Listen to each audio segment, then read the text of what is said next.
अमावस की रात थी। आसमान पर काले बादल छाए हुए थे और हल्की हल्की बूंदाबांदी हो रही थी। गांव के बाहरी हिस्से में स्थित पुराना हवेली, जिसकी दीवारें समय के साथ जर्जर हो चुकी थीं, आज भी अपने भीतर अनगिनत राज्य छुपाए हुए थी। इस हवेली के बारे में कहा जाता था कि यहां रात के समय कुछ अजीब घटनाएं होती हैं, लेकिन इस रहस्यमयी हवेली में कदम रखने की हिम्मत कोई नहीं करता था। गांव के नौजवान अर्जुन इस हवेली के रहस्यों को जानने के लिए बहुत उत्सुक था। अर्जुन के दादा ने उसे कई बार हवेली से दूर रहने की चेतावनी दी थी, लेकिन अर्जुन की जिज्ञासा दिन प्रतिदिन बढ़ती जा रही थी। एक दिन उसने ठान लिया कि वह इस रहस्य को सुलझा कर रहेगा। अर्जुन ने अपनी योजना बनाई और अपने दोस्तों राघव और अमन को इस मिशन में शामिल किया। तीनों ने रात का समय चुना, जब पूरा गांव गहरी नींद में होता। चांदनी रात को उन्होंने हवेली के अंदर जाने की तैयारी की। हवेली के मुख्य दरवाजे के पास पहुंचते ही उन्हें अजीब सी आवाजें सुनाई दी। ऐसा लगा जैसे कोई फुसफुसा रहा हो, लेकिन तीनों ने अपनी हिम्मत बनाए रखी और दरवाजे को धक्का देकर अंदर चले गए। अंदर का माहौल डरावना था।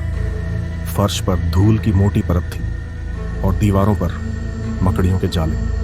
हवेली के अंदर जाते ही उन्हें एक पुराना ताबूत दिखाई दिया। ताबूत के पास एक कागज पड़ा था, जिस पर लिखा था, जो भी इस खेल में भाग लेगा उसे अपने जीवन का सबसे बड़ा दांव लगाना होगा। अर्जुन ने उस कागज को उठाकर पढ़ा और मुस्कुराया। यह तो मजेदार लग रहा है, उसने कहा। राघव और अमन ने अर्जुन को रोकने की कोशिश की, लेकिन उसने उनकी बातों को अनसुना कर दिया। जैसे ही अर्जुन ने ताबूत का ढक्कन खोला, वहां से एक चमकदार रोशनी निकली और पूरा कमरा रोशन हो गया। तभी एक भारी आवाज गूंजी, तुमने इस खेल को शुरू कर दिया है। अब तुम इसे खत्म किए बिना यहां से जा नहीं सकते। हवेली अचानक से बदलने लगी। कमरा बड़ा हो गया और चारों तरफ एक भूलभुलैया बन गई। हर दीवार पर अजीब प्रतीक और संकेत थे। अर्जुन, राघव और अमन समझ गए कि यह कोई साधारण खेल नहीं था।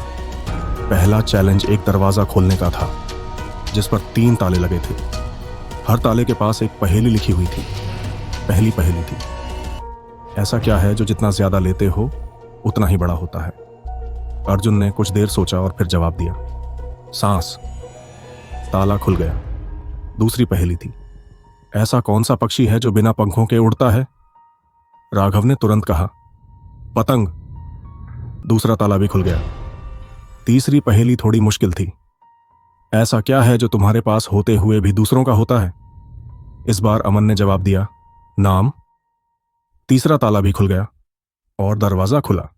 वो दरवाजे के दूसरी तरफ एक बड़ा हॉल था, जहां बीच में एक मेज पर शतरंज का खेल रखा हुआ था।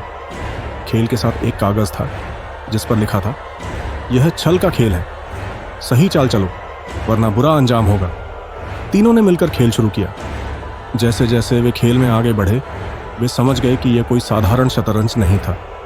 हर गलत चाल के साथ कमरे में कुछ अजीब घटनाएं होने लगती थीं। कभी छत से सांप गिरते तो कभी दीवारें सिकुड़ने लगतीं। अर्जुन ने अपनी सूझबूझ से खेल को समझा और आखिरी चाल सही चलकर खेल जीत लिया। तभी एक और दरवाजा खुला। इस बार तीनों के सामने एक घड़ी रखी थी, जिसकी सुइयां उल्टी दिशा में चल रही थी। घड़ी के साथ एक संदेश था, समय को पलटने का साहस करो, लेकिन याद रखो हर पल का हिसाब देना होगा। अर्जुन ने घड़ी को पलटने की कोशिश की, लेकिन जैसे ही उसने सुइयों को छुआ, वे तीनों एक अजीब जगह पहुंच गए। यह एक और दुनिया थी, पूरी तरह से काली, जहां केवल उनकी परछाइयां दिखाई दे रही थीं। एक गूंजती हुई आवाज आई, यह छल का आखिरी चरण है। अपने सबसे बड़े डर का सामना करो। जो डर के आगे झुकेगा वह यहीं रह जाएगा। अर्जुन के सामने उसका सबसे बड़ा डर प्रकट हुआ। बचपन का एक दर्दनाक अनुभव, जब उसने अपनी बहन को खो दिया था। वह सहम गया, लेकिन उसने अपनी बहन की आवाज सुनी, जो कह रही थी, तुम्हें डर पर विजय पानी होगी। राघव और अमन ने भी अपने अपने डर का सामना किया। तीनों ने अपने डर को हराने के लिए एक दूसरे का साथ दिया। अचानक चारों तरफ रोशनी फैल गई और वे वापस उसी हवेली में आ गए। हवेली का माहौल अब सामान्य था, लेकिन ताबूत गायब हो चुका था। अर्जुन, राघव और अमन समझ गए कि यह केवल एक खेल नहीं, बल्कि उनके साहस और बुद्धिमत्ता की परीक्षा थी। गांव लौटकर उन्होंने यह राज किसी को नहीं बताया, लेकिन वे जानते थे कि उस रात उन्होंने केवल हवेली के रहस्य को नहीं, बल्कि अपने भीतर के डर को भी जीत लिया था। छल का खेल केवल एक कहानी नहीं, बल्कि यह सिखाने वाला अनुभव था कि जीवन में हर चुनौती का सामना धैर्य और साहस से करना चाहिए।